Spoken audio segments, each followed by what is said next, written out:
بسم اللہ الرحمن الرحیم ایک عظیم کلمہ ہے جو قرآن کی برکتوں کا دروازہ کھولتا ہے۔ قرآن مقدس اللہ کی ایک عظیم کتاب ہے جس کی ہر آیت مومنوں کے لیے شفا اور ہر حرف میں 10 نیکیاں چھپی ہوئی ہیں۔ یہ کتاب دنیا و آخرت کے مسائل کا حل فراہم کرتی ہے اور اللہ کی رحمتوں کا خزانہ ہے۔ اگر آپ اس خزانے سے فائدہ اٹھانا چاہتے ہیں تو پہلے سچے دل سے بسم اللہ الرحمن الرحیم پڑھ کر اس کے دروازے کھولیں۔ قرآن جیسے عظیم کلام کا آغاز بغیر بسم اللہ کے نہیں ہوتا تو دیگر جائز کاموں کی برکتیں بھی بسم اللہ کے بغیر کیسے حاصل ہو سکتی ہیں؟ حضرت عثمان بن عفان رضی اللہ تعالی عنہ نے بسم اللہ کے بارے میں رسول اللہ صلی اللہ علیہ وآلہ وسلم سے سوال کیا تو آپ صلی اللہ علیہ وآلہ وسلم نے فرمایا کہ یہ اللہ کا عظیم نام ہے جو اللہ کے بہت بڑے ناموں میں سے ایک ہے۔ حضرت جابر رضی اللہ تعالی عنہ نے فرمایا کہ جب بسم اللہ الرحمن الرحیم کی آیت نازل ہوئی تو اس سے بادل مشرق کی طرف ہٹ گئے، سمندر تھم گیا، جانوروں نے خاموشی اختیار کر لی اور شیاطین پر آسمان سے آگ کے شعلے گرے۔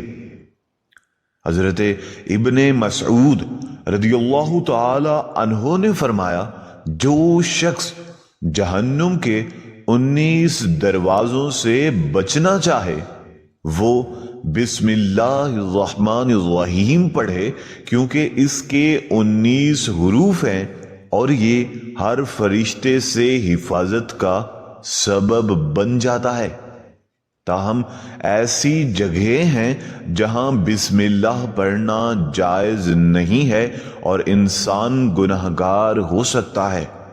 کچھ لوگ عادتاً ہر کام سے پہلے بسم اللہ پڑھتے ہیں، مگر یہ سمجھنا ضروری ہے کہ ہر جگہ پر بسم اللہ کا پڑھنا مناسب نہیں ہوتا اور شاید ناجائز بھی ہو۔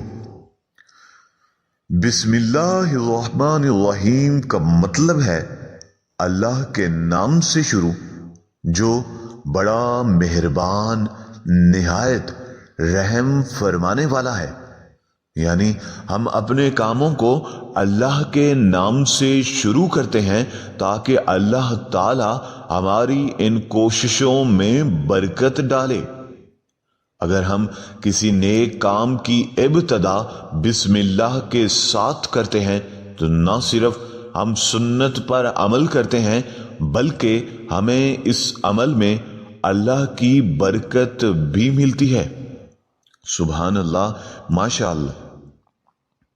اگر آپ کوئی نیک کام یا کوئی جائز کام شروع کریں اور اس سے پہلے بسم اللہ شریف پڑھیں تو یہ آپ کی سنت کو بھی ادا کرتا ہے اور آپ کو اس میں برکتیں بھی حاصل ہوں گی۔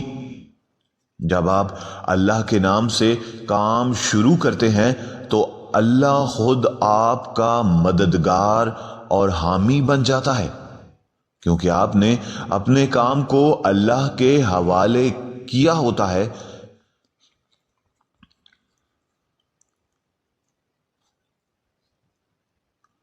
ایک مرتبہ ایک صحابی آ کر آقا کریم رسول اللہ صلی اللہ علیہ وآلہ وسلم سے کہا کہ ان کے اونٹ کھو گئے ہیں، یعنی گم ہو گئے ہیں۔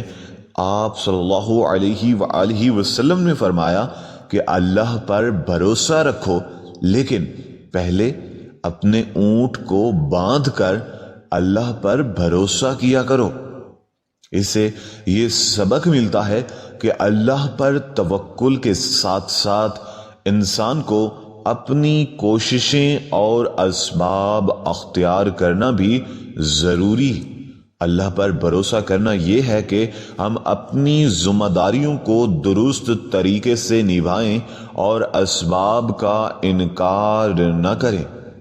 اسباب اختیار کرنے کے بعد ہمیں اللہ پر توکل کرنا چاہیے۔ ہمیں یہ نہیں سوچنا چاہیے کہ ہم صرف ہاتھ پہ ہاتھ رکھ کر بیٹھ جائیں اور اللہ سے توکل کریں کہ وہ سب کچھ فراہم کر دے گا۔ ہمیں اپنی محنت کرنی چاہیے، پھر اللہ کی ذات پر بھروسہ رکھتے ہوئے اس کے فیصلے پر راضی رہنا چاہیے۔ اللہ تعالی ہمیں اس کی ہدایت نصیب فرمائے۔ ہماری محنت صرف ایک سبب ہے، رزق دینے والی ذات اللہ تبارک و تعالی کی ہے۔ ہم نے زمین سے دانہ اگایا، گیہوں بنایا، پھر اس کو آٹے میں تبدیل کیا اور آخرکار روٹی پکائی، مگر سبب میں اللہ کی مرضی اور اس کی طاقت کا عمل دخل ہے۔ اس کے بعد جب ہم بسم اللہ الرحمن الرحیم پڑھ کر کھاتے ہیں تو ایک فرشتہ ہمارے ہر نوالے کی حفاظت کرتا ہے اور اللہ سے اجازت مانگتا ہے کہ اس نوالے کو زندگی کا سبب بنایا جائے یا موت کا۔ اللہ کی مرضی سے وہ نوالا زندگی کا سبب بنتا ہے، اور اگر اللہ تبارک و تعالی کی رضا نہ ہو تو وہ موت کا سبب بن سکتا ہے۔ یہ اسباب اختیار کرنے کا عمل ہے، اور پھر اسباب کو اللہ تبارک و تعالی کی رضا پر چھوڑ دینا۔ لیکن ہمیں یہ بھی یاد رکھنا چاہیے کہ حرام کاموں میں بسم اللہ الرحمن الرحیم پڑھنا جائز نہیں ہے۔ مثال کے طور پر اگر کوئی شخص جو جوا کھیل رہا ہے، شراب پی رہا ہے یا پھر جھوٹ بول رہا ہے تو ایسے کاموں میں بسم اللہ شریف پڑھنا حرام ہے۔ اللہ نے کبھی نہیں کہا کہ آپ جھوٹ بول کر یا فراڈ کر کے اپنی زندگی گزاریں یا پھر حرام چیزوں کا کاروبار کریں۔ اسی طرح ہمیں بسم اللہ الرحمن الرحیم کا پڑھنا اس وقت ضروری ہے جب ہم کسی نیک عمل کا آغاز کر رہے ہوں۔ باتھ روم میں داخل ہونے سے پہلے بسم اللہ پڑھنا چاہیے، اور جب ہم وہاں سے نکلیں تو پھر بھی بسم اللہ پڑھنا چاہیے۔ اگر کسی کاروبار میں جھوٹ بول کر پیسہ کمایا ہو اور پھر بسم اللہ پڑھ کر پیسے لیے جائیں تو یہ بھی جائز نہیں ہے، اور شاید دائرہ گناہ میں انسان کو داخل کر دے اور ہم گناہگار بھی ہو سکتے ہیں۔ اللہ تبارک و تعالی نے ہمیں اس دنیا میں گناہ کرنے کی اجازت دے رکھی ہے، لیکن اس کا مطلب یہ نہیں ہے کہ یہ اللہ کی مرضی ہے۔ اللہ کی پکڑ سخت ہے، وہ انسانوں کو ان کے اعمال کا حساب دے گا، ان سے ان کے کیے کا حساب لیا جائے گا۔ جو شخص دنیا میں گناہ کرتا ہے وہ اللہ کی اجازت سے کرتا ہے، لیکن وہ اس کی پکڑ سے بچ نہیں سکتا۔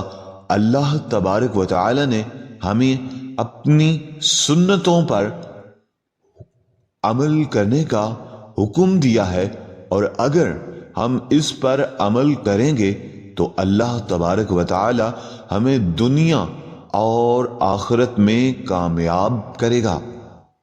اللہ تبارک و تعالی ہمیں اپنے اعمال میں ہدایت دے اور ہمارے خاتمے کو ایمان پر کرے۔